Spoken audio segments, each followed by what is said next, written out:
Good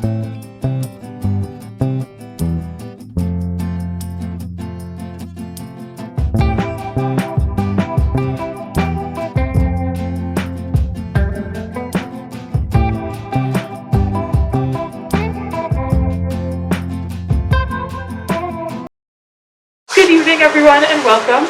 I'd like to start by stating, with respect and gratitude, that this event takes place on the unceded Coast Salish territories of the Musqueam, Squamish, and Tsleil-Waututh peoples. In the spirit of continuing to be active against colonial injustices and human rights violations, I encourage everyone to keep contacting your representatives, boycotting, protesting, and doing what you can, if you're able to be in solidarity with Palestine and global injustices here and everywhere. And so, about this event that you're here tonight, and also, like, the opposite of an Amazon thing, so, like, supporting local bookshops, because Amazon could never do things like this. The Little Gallery event here at Cross Crows is organized on a monthly basis to highlight queer, trans, BIPOC, and otherwise underrepresented artists and writers. I'm your host and co-organizer, Tsleil-Waututh. Hello. Hey. And we want to make this event as accessible to everyone as possible, so there's no entrance fee, but if you would like to support the wonderful artists, visual, and performers here tonight, aside from purchasing their art and books and zines, which I highly recommend, there's also a tip jar that we have that I've Mod Podged that will be split between the performers here tonight. If you're able to, that would be super appreciated. And also, Cross Crows has recently started a Patreon, which you can join to support more local events like this with other writers and artists. And speaking of art, tonight's features artist, who will be here for the entire month of March, is Dacey Eliot. So his work is here. And so Dacey, his bio is a visual artist living and studying in unceded Coast Salish territory, the Musqueam, Squamish, and Tsleil-Waututh, colloquially known as Vancouver, British Columbia. Creator since childhood, queer artist interested in intertextuality, breaking tradition, and celebrating the self.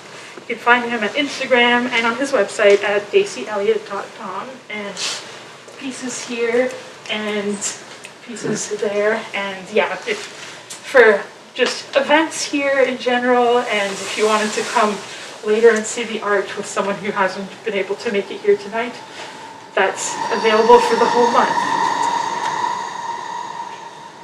So yeah, the first performer, I will introduce Josie Boyce. Would you like me to read your bio? Sure, yeah, I forgot I did a bio. I hope it's good. Totally.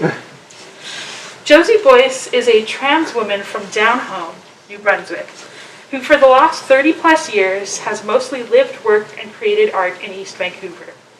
She has been a projectionist, a filmmaker, a movie reviewer, underground cartoonist, a poet, and self-publisher, with 3 books of poetry and a few comic books to her credit. Most recently, Josie published a zine called The Indolent Spinster's Occasional Concern, which is mostly a themed melange of movie reviews with lots of related public domain imagery, and sometimes actual personal content.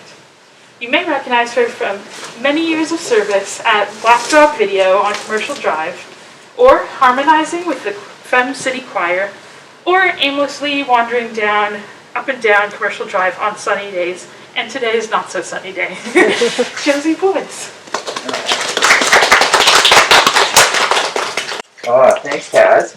Thank you for organizing this, and the artists for having this amazing art. Really great. Look here.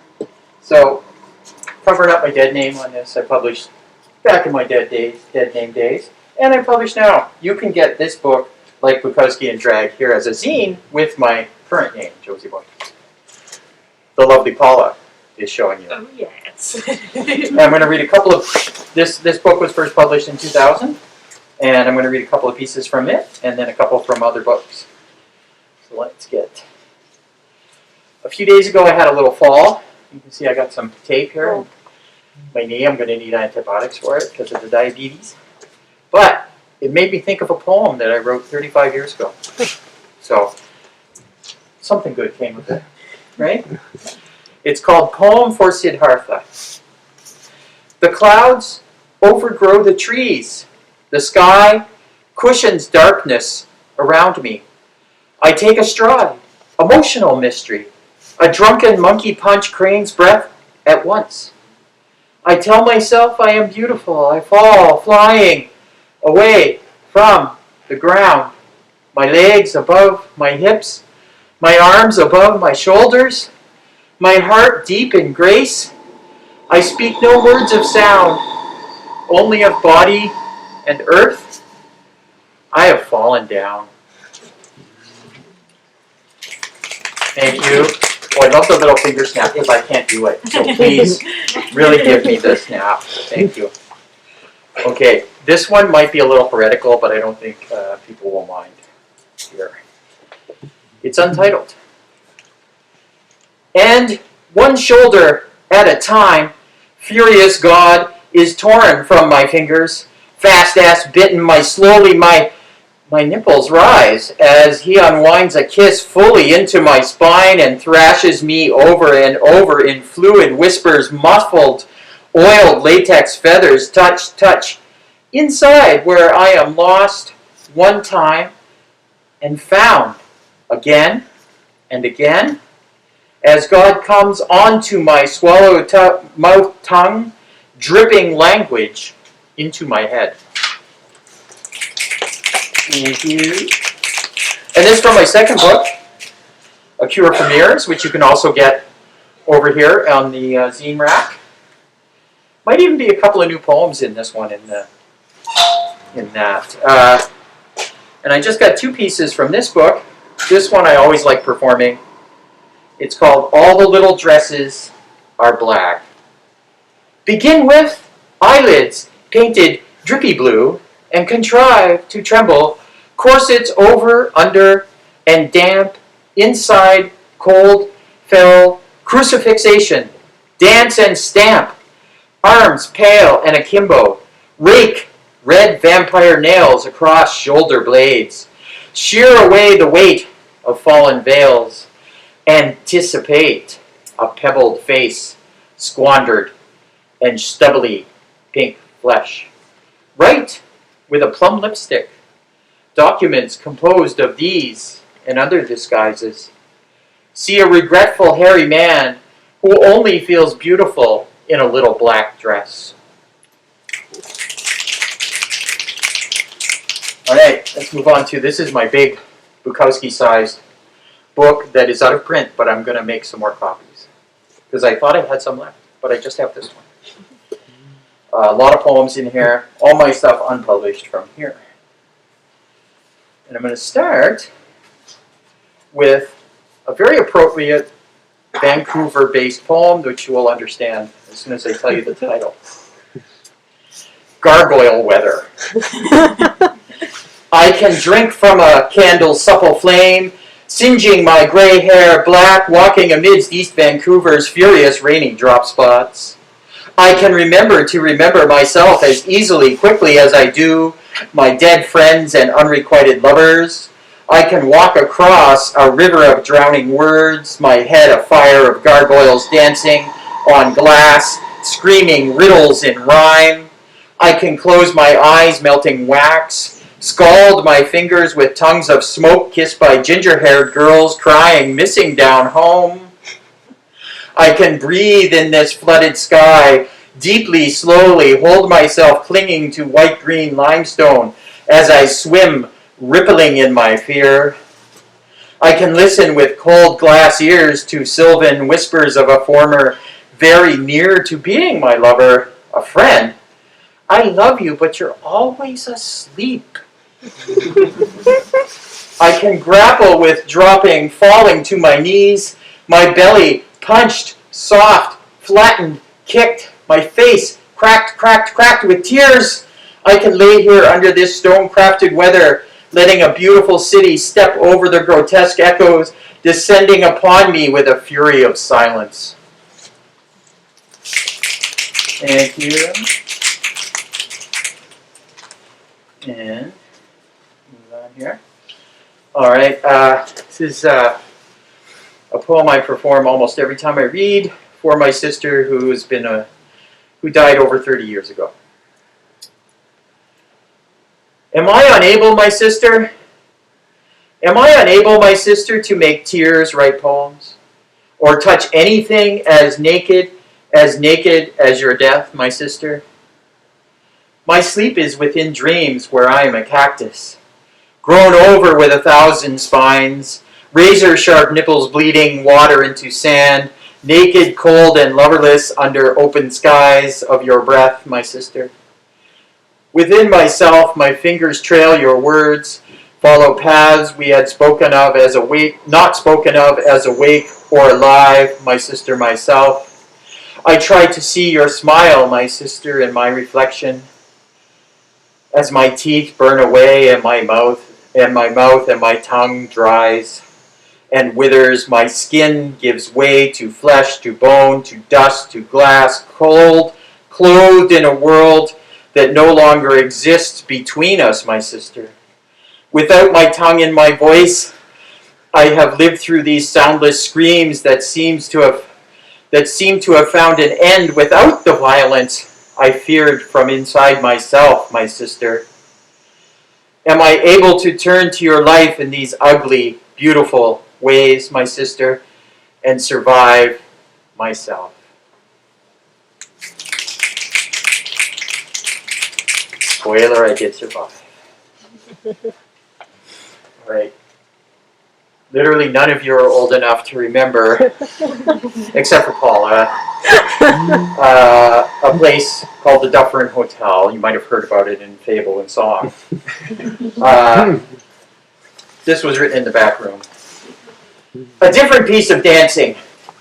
You are stripping for the first time in the back room of the smoky Dufferin Hotel. Grisly men cry out girlishly in their applause. Mold your thin, sad torso into a cathedral that slowly stimulates their submission. Grind your nervous pelvis toward this audience, lost in your undulate, bruised fear of working a room full of handsome men and faded boys, open to slinky casual pleasure. Floss the rising beat. Your wedding ring stays carefully hidden in your fist. You glance narrowly at every pair of eyes, grasp at your glitter-soaked G-string as you toss it gently into the lap of a grim-faced old man who is suddenly very awake and trying to buy you a rum and some Coke. All right. One more poem. This one is not my true story, but it could be anybody in this room or outside. It could be anybody's true story. Your mom comes home early. She's drunk, but your mom catches you in her room, poorly planted on wobbly toes, crushed together in her too small for you ruby red shoes. You wait to be slowly struck from the family photos for wearing her lipstick. But she decides not to toss you out the door in her pearls and that glittery disco dress she wouldn't be caught dead in anymore. However, it's your princess dress. Makes you ecstatic just to see, let alone have it caress your pubescent body. As she instead lectures you on stealing and stretching out her clothes. He pauses. God damn it! You think to say she no longer wears it. But just as you open your mouth, Her eyes narrow, and she tells you, "Strip!" When you say, "No, no," she slaps your bloody lips, "Traitor!" She calls out quietly, while she wipes your mouth gently, swiping her lipstick from your face with oblivious cunning. Your mother asks you, "Do you really want to be a princess?" And of course you smile, bunch up the dress in soft, half-painted fingernails. "Yes," you say, "please, please." Unexpectedly, she is crying, and so you pull the shimmering dream over your head and place it gently at her feet as she gets violently drunk sick over your illusion of her dress and her own so carefully painted toes. She asks, "Are you gay?" While you're standing there wearing her black satin panties and an old torn white bra you found in the woods behind the house, you confess, "It's just really that I am really..." You pause. "A girl." Her smile is so meek that it makes you cry as she unsnaps the bra and holds you close in the kind of hug you have never gotten before. You feel sunburnt, embarrassed, as you take off her underwear, and she turns away offering you her lovely pink bath towel, the one you are not allowed to use ever. Thank you. Very much.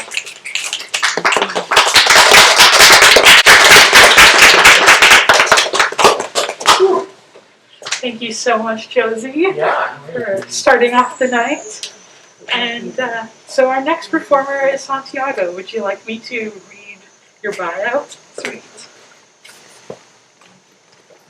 Santiago is a poet and musician from Mexico City living on unceded Coast Salish territory, whose poems live somewhere between collapse and revolution, and who spends time reading, writing, playing games, and working as the Peter Parker of local bookstores. Welcome, Santiago.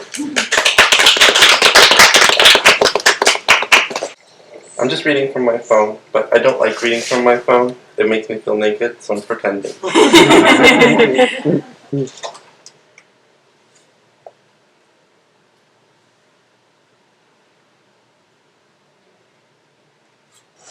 Okay, this one is called Monumento.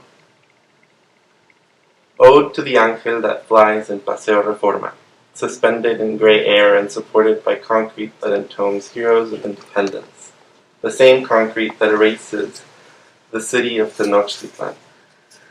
El ángel that my father and I circled on bikes the day La Condesa was closed off to traffic and we reclaimed the asphalt, free like eagles, with feathers formed from the same caudal flecks of gold as La Victoria Alada that trembled, toppled, and broke in 1957, on the foreshadow of future collapse. 28 years later, 60 years later, in unpredicted but not unexpected shifts of soil and bedrock and ancient, restless muscle memory of Texcoco, the lake the city drank up. Monumento that will live to learn the name of more earthquakes.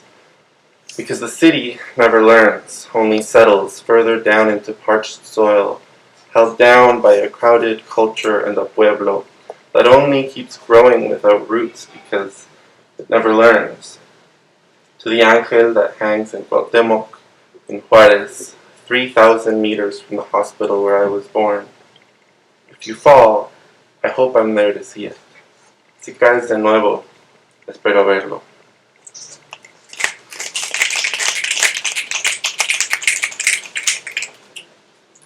This body was built where the lake was. This body was named in Spanish after the conquest.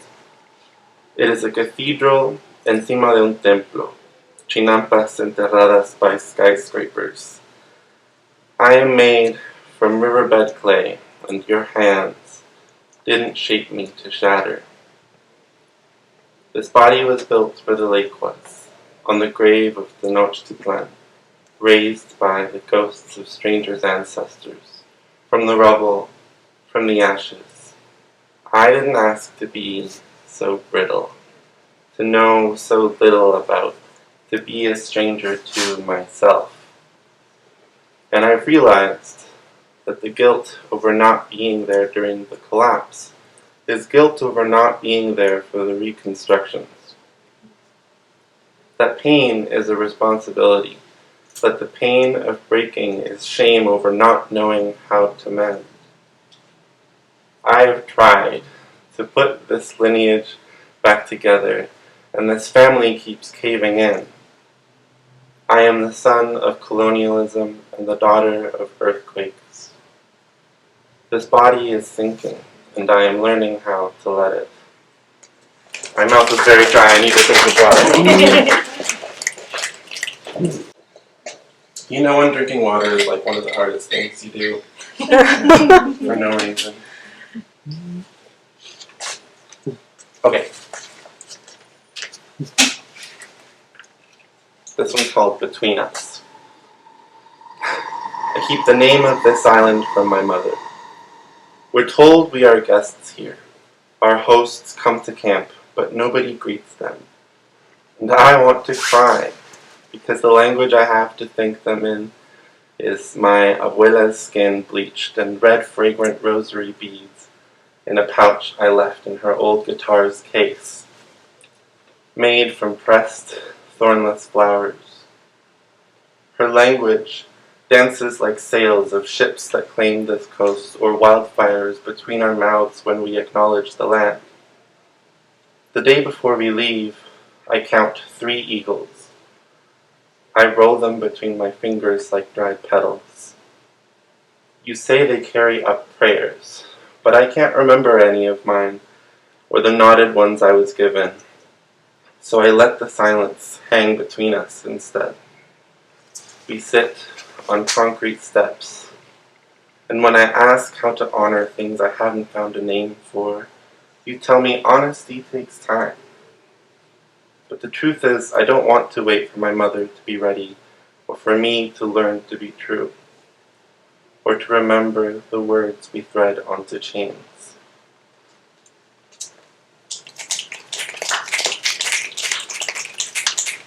Okay, I'm gonna make a last minute decision.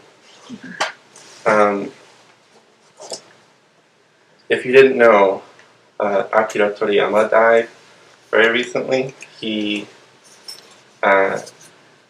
made Dragon Ball and a lot of other things. And I don't have a Dragon Ball poem, which is tragic. Yet. Yes, exactly. But I do have a lot of Friends at the Table poems. Friends at the Table is an actual play podcast about critical world building, smart characterization, and fun interaction between good friends. They play role-playing games and tell stories. And it's super, super Toriyama inspired, however indirectly. And I do have a poem about death for that. So I'll read that. The first and last lines are lines from the show, and I think the lyrics are also lines from the show, but I can't remember, which is fine because we'll just say that they are, and if I'm wrong, it's not a big deal. Called Shelter. Fun fact, the poem switching it out for was called Shelter from the Storm. So like really, we wouldn't even have noticed. There is a moment when you're alone. Legs over the boat railing, the wind's hands tussling his hair. Pharaoh's not sleeping. He could stick his head under the murk and watch the frogs stumble around, sightless without sunshine. Watch catfish whiskers graze the grimy bottom. Listen to the water breathe, grow, rest, like all things. A moon grows bigger in the sky. Everyone else is asleep. Even the wren has its beak tight in its wing. And Samol is in the tower playing guitar, or in the forest shaping breath, or breaking his fast in a tide pool, or serenading a room full of strangers singing an old folk tune in an unfamiliar way. The river doesn't play guitar, fish don't sing the blues, reeds don't sway to a 6-string rhythm, but if they did, I'd strum with you. If they did, I'd hum along with you. I still don't know what I'm supposed to be doing.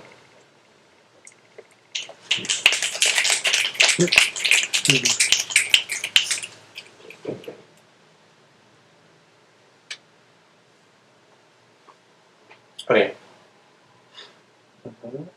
I have 2 more poems. Here we go. The order of things.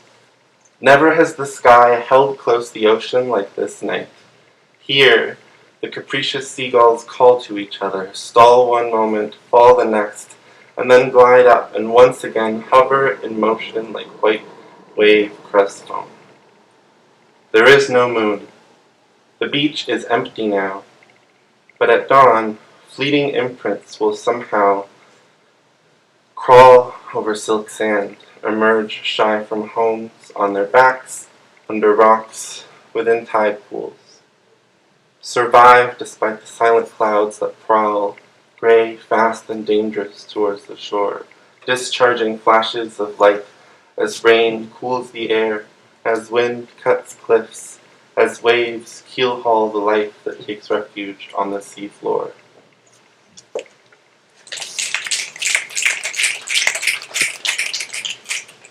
Communion.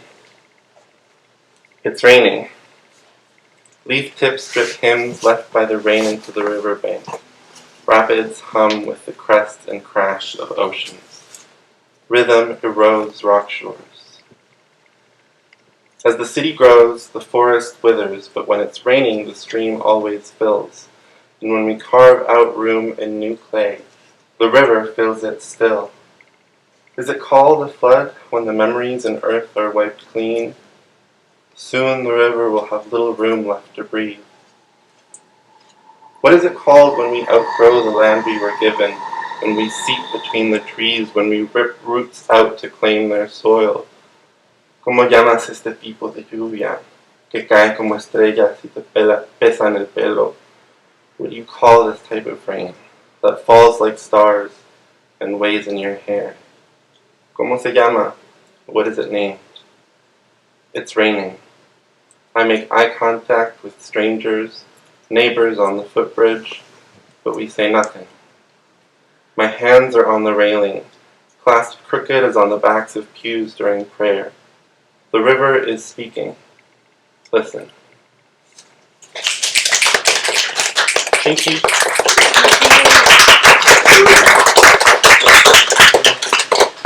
For this first start of the second half, we are starting with the visual artist who is also going to share a few of the written works, like the one that is featured in one of these art pieces. So, Dacey Eliot. Hello. I haven't read anything out loud in front of people in a really long time. So if I start like choking and sputtering, that's why. My first poem is about a relationship that went bad. And if you want to read it later, it is on the painting that looks like meat. Very small. You have to get pretty close to it, but it's okay because I'll read it to you right now. It was May when you told me you were starving. I was hungry too, but by God, how could I think of that? I tore little strips off myself, the flesh that had carried me for 26 years. I cooked it deliciously and fed you well. You never even cared to know where I got the meat.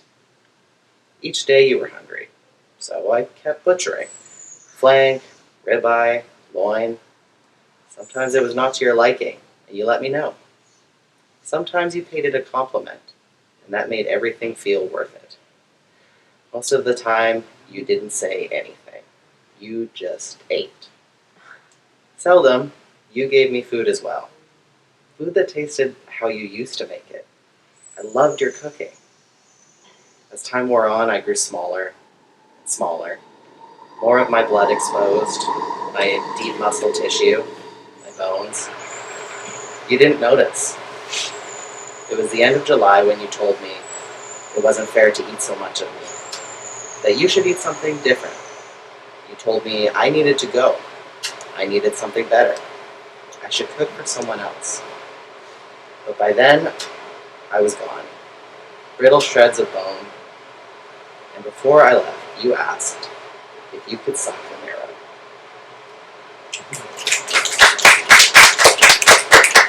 Thank you. Oh, let me open the other ones. I just have a couple. And this is a poem about Jesus. It's called Wild Hound. You were born in the deep and dark forest. And as you were born, sunrise broke the horizon and shone in your mother's wild eyes. You were her only child and would always be. It was in those woods that you became strong, fought fiercely against the tempestuous serpent.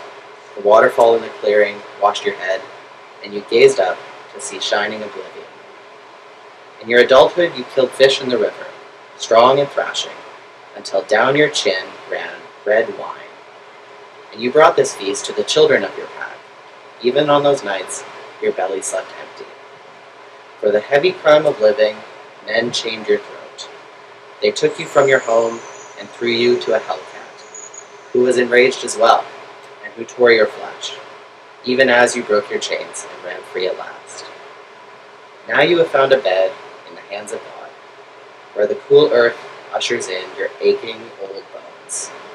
The birds go on singing beyond you, the sky weeps for you, making you clean, sweetly telling you to rest. When the sun sets on the forest, you die alone.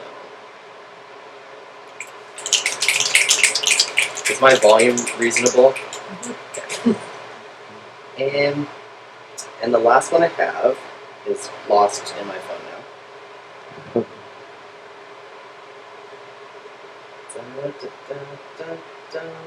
Here we go. This is something I wrote 2 years ago, when I was living in the same house as Taz. It is untitled. I am smiling sadly, painting in the holes of my bedroom with my favorite color, who had kept me warm this year and apart. I'm a trained painter who has not painted for a few months now, due to the normal everyday money getting and the stress of existence. But now I am painting the canvas of my room for the next tenant who will be warmed by it. I am now permitted to paint the next one, and I am putting my labor and my beloved paint onto this canvas that after I'm done, I will never see it again. Life is a perpetual motion machine, and there are more people than I can know whose face I will never see again. And if I sign this ugly wall, who I love, will it be an original piece? An offspring whose face I will never see again? My mother told me that heaven would be pearly clouds and golden roads. But if heaven were real, I'd want it to be mango yellow and painted by me. Thank you. Emiliana is a queer non-binary sweetheart who values the love, safety, and joy that they've gotten from the queer and trans community above anything else in the world. Living in a trans-communist household with 2 other sweethearts, 3 cats, and a few fish and snails has provided them with a feeling of safety and home they've needed to start exploring art, and eventually sharing it with others. They write self-proclaimed sad sapphic shit, and are fully aware of how corny they can be, but hope that others can appreciate how special it is to be able to be loudly corny in a loudly queer way in the face of so much media, either exploiting our suffering or excluding us entirely. Yeah.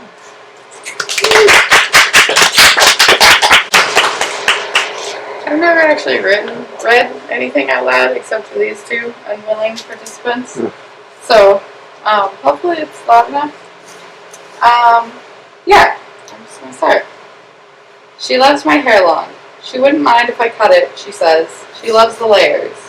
She makes a point from then on to play with it more. You'll have to wear sweatpants in your binder when we study so I can keep my hands off you. She doesn't seem to notice the implication of that statement, and I, of course, don't point it out. Besides, it only confirms what I'm already aware of. And since this is no new information, it shouldn't hurt, right? Still, I thought I looked extra fuckable in my boy clothes that day. I make a point from then on to wear my binder always to work and never to our study sessions. Obviously, I'd still find you attractive if you cut them off. They're just so perfect. I feel eternally grateful that they aren't any larger than they are. Keeping them is easy, I tell myself, since they're barely there anyways. She seems surprised when I joke in passing that my gender can best be described as a boy in a skirt. I didn't know that, she says. She says it with genuine curiosity, and she doesn't seem off-put. I wonder what she thought it was. I try not to let it matter. A sinking feeling inside of me worries that she thought it was girl who uses they-them pronouns. I feel guilty for letting myself be okay with that. As long as she thinks I'm hot. I think boys in skirts are hot. We talk in bed about a shitty acquaintance. She chastises them for misgendering me. I point out that she does it sometimes. I try to reassure her that it's not a big deal. She asks for examples, and it seems so silly when I tell her she's misgendered me to her cat. We both laugh. It's objectively funny. It's not the only example that comes to mind, but it's the most lighthearted way to bring it up. Still, I wonder internally what she calls me to humans. If it comes out so naturally to a cat. The next time I'm over, she makes a point to catch herself. It's okay, you can come say hi to her, them. This is still objectively funny to me.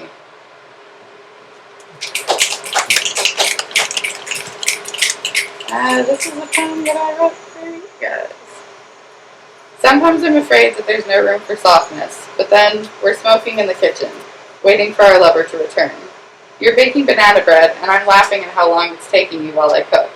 I'll make a week's worth of dinner before you remember that bread needs flour, and we'll laugh some more about the stupidity of it all. I'll realize I was wrong. There is so much softness. I've never known peace or home, but I've found both in you, both of you.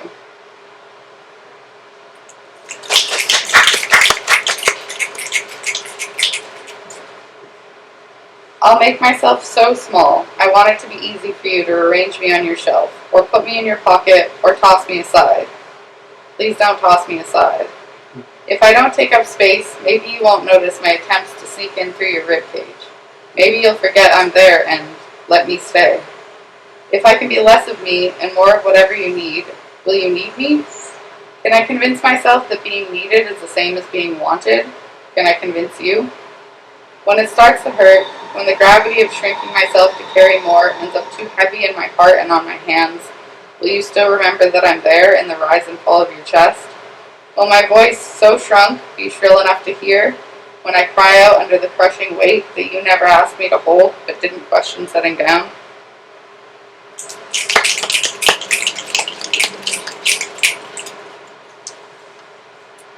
In my arms, you're so absolutely still. I'm afraid you can hear my thoughts. I'm afraid that you will know them and know my intentions. I'm afraid that you will hate me for them. But then, my fingers trace a little too far down your spine, and I feel your breath catch in your throat. The sound of you swallowing hard is as good as being able to read your thoughts, because I know that neither of us have our best intentions in mind. And though I cannot see your face, I know exactly what it looks like in that moment, because I absolutely know you're trying to hide it. The pang that makes you tighten your grip, just barely hard enough to feel, just as I've been trying to hide that I notice, each slightly tensed curl into me. We both pretend we do this easily, which makes it that much harder.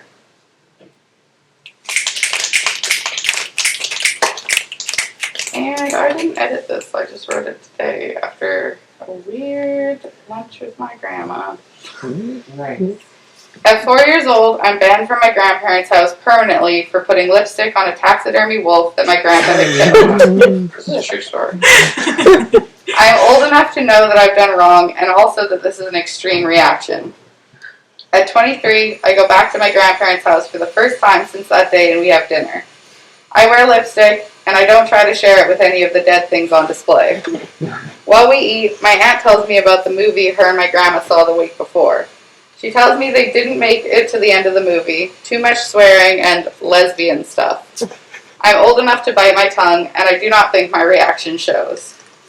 At 24, I'm sitting in a Vietnamese restaurant when I tell my grandma that I have a girlfriend, and that I'd like her to meet them. I'm surprised when I cry, and also when she doesn't leave. She tells me that God forgives all sins, and that it's not for her to judge, that she loves me anyways. She's old enough that I forgive her for this, and also that I don't try to make her understand.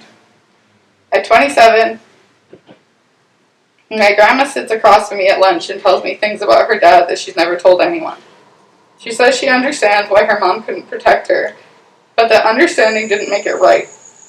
I tell her things about my dad that I've told many others, but never her, and I can see her, at 78, start to understand for the first time that all four of us have lived the same life. I wonder if she was as scared of becoming her mom as I've been of mine, and my mom as of becoming her. At 27, I'm too young to know how to comfort her, and old enough to know that it's now my responsibility to try anyways.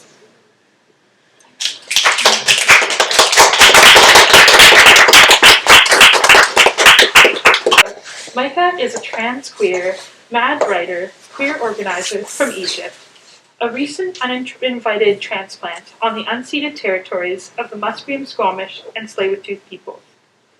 They are learning that what it means to try and live and work and love and play while uninvited on stolen land.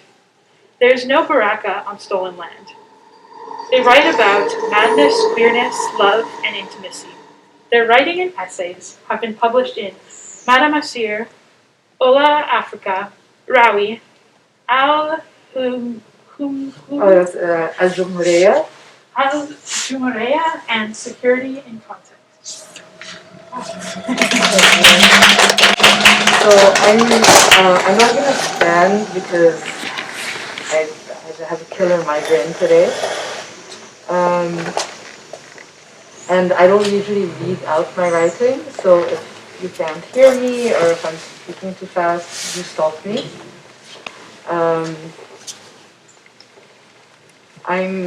The first piece I want to share is something I wrote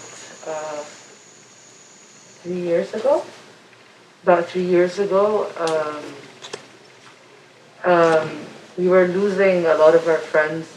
We had a really dear friend that was dying, and kind of being queer and being invisible and also dying just brought up a lot of questions within our friend circle and within.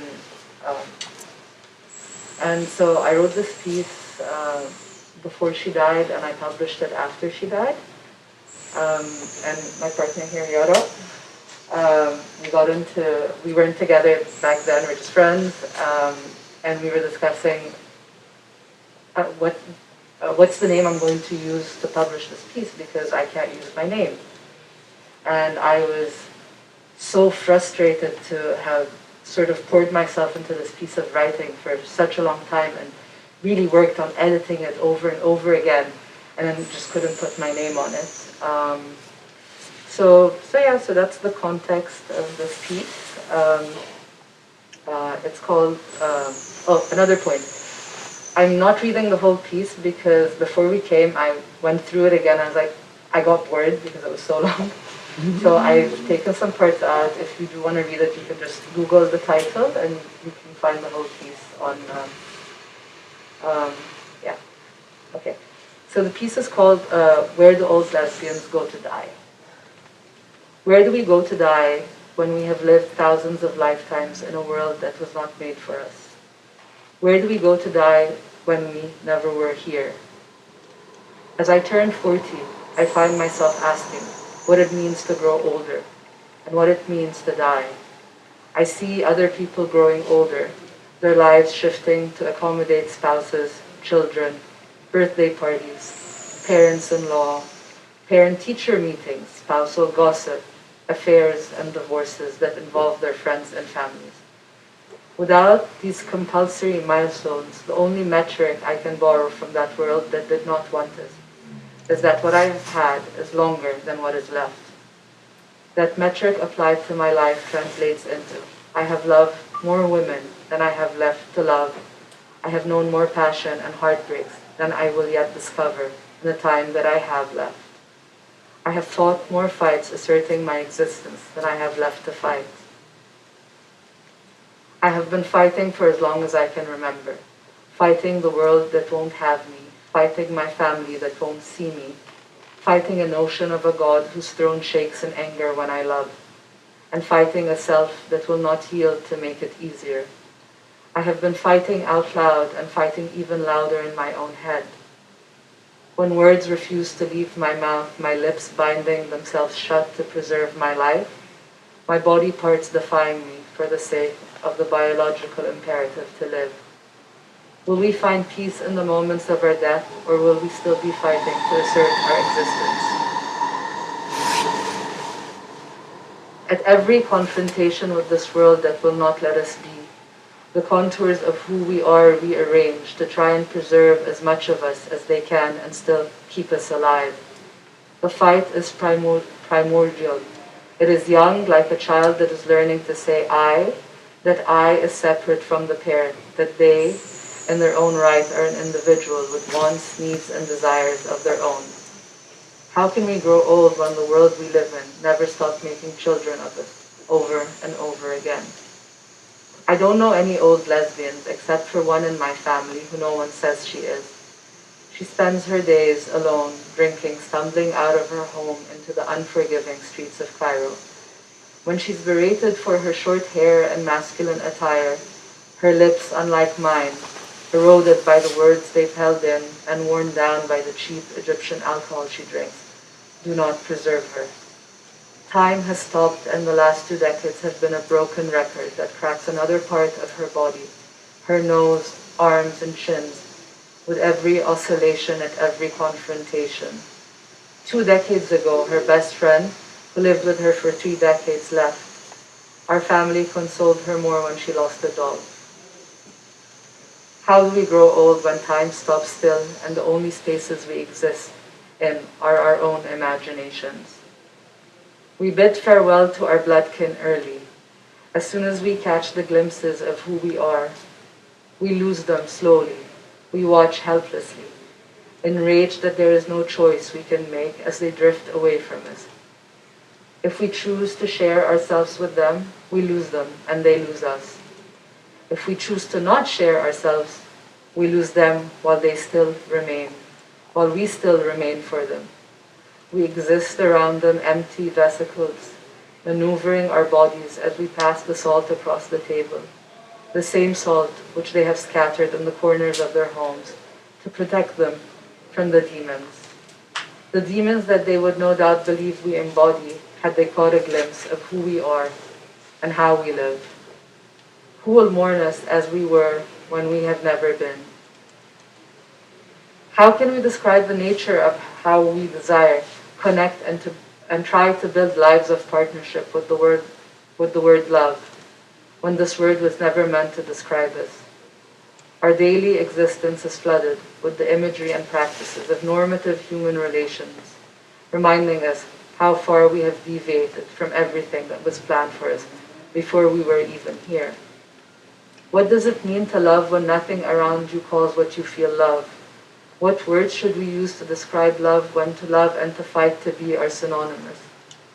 How can we grow old when existing means clinging tightly to that which belongs to the young? I have only one reference on how to grow old, a bleak linear scale comparing what has been lived, deducing what is left to live.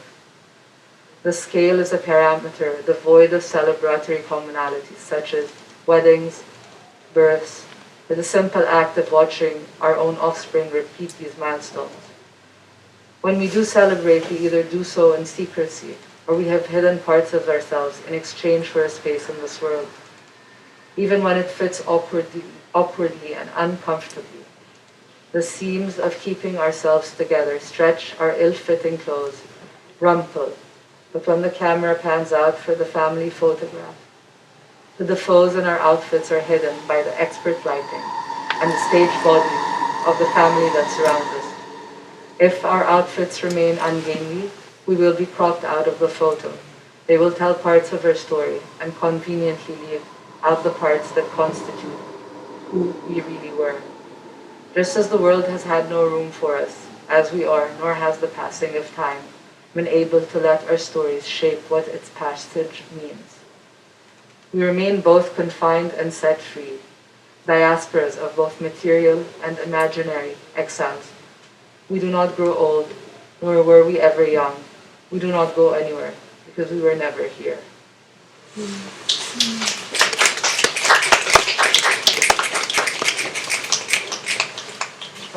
So the next piece is from this project I've been working on for 3 years, and I can't finish it. It keeps on going endlessly.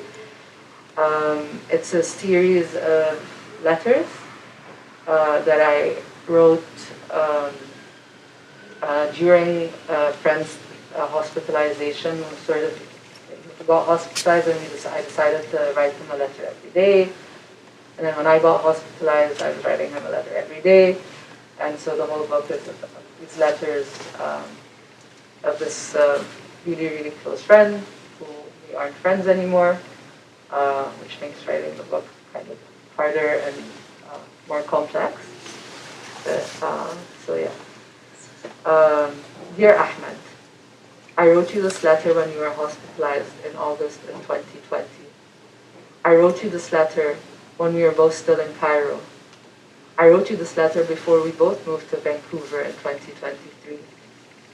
I wrote you this letter as another letter in a series of all my letters to you that will become my next book project. I wrote you this letter before you decided that you would no longer be called Ahmed. I wrote you this letter before we stopped talking and creating lives that no longer had space for each other. My love, I think about how much I love you and how much that love makes me love, and love more. We tread softly around each other because we know we are more fragile than eggshells, and we crumble into finer dust. We breathe in the dust of those who have crumbled before us, obstructing our airways, our very own pandemics that the world around us does not see, need not fear. The pandemics of isolation, uncertainty, and disruption that only infect queer bodies and hearts. I feel in the last few months I found God. I found God in all the little ways we care and love each other. If I were to build a shrine for this new God I found, it would have your picture, your soap, and the way your beard glistens in the sunlight with more shades of rainbow than a rainbow. The shrine would have me, who I have become since I met you, how I have become as I learned to love myself in ways that I did not know were possible, through you. Dr. Murad was my GP when I was growing up. He smoked a pipe, wore a beret, and alternated between green and brown tweed suits. He visited us often for checkups and for a quick drink and a chat.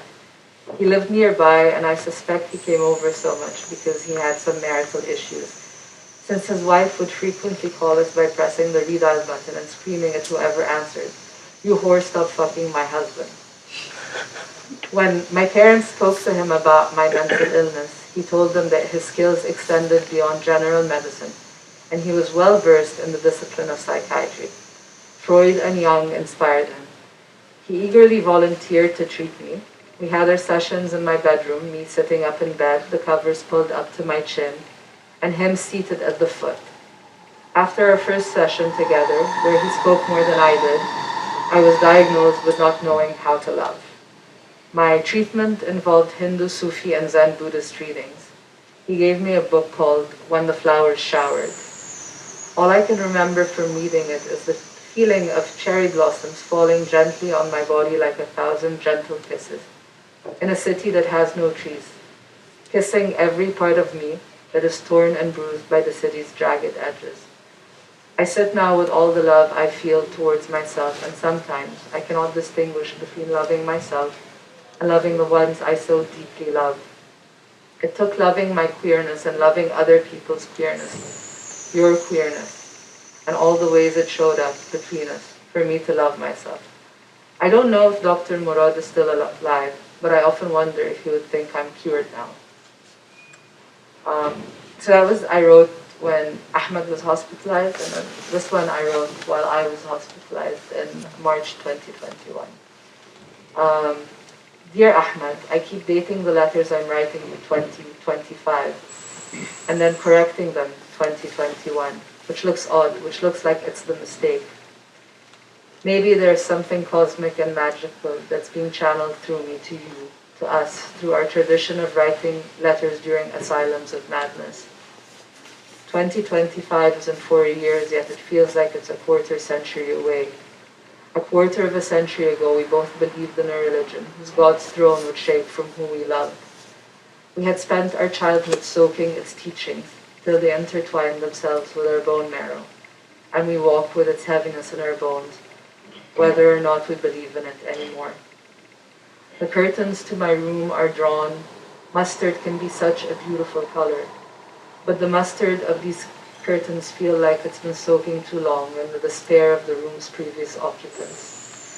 Some of the threads have been worn and sunlight comes through. A mustard night sky, the Big Dipper, castor and polyps, custard and cream pie. 2025, I hope, will be different for us. Not frayed mustard night skies or the gut-wrenching pain of loneliness and the exhaustion of seeing what others do not. In 2025, we will have managed to find love among people who love themselves, safety with people who choose empathy over hardening. Beautiful, brilliant, rebellious, and persisting. I love you, and I cannot wait to live the dreams of futures with you.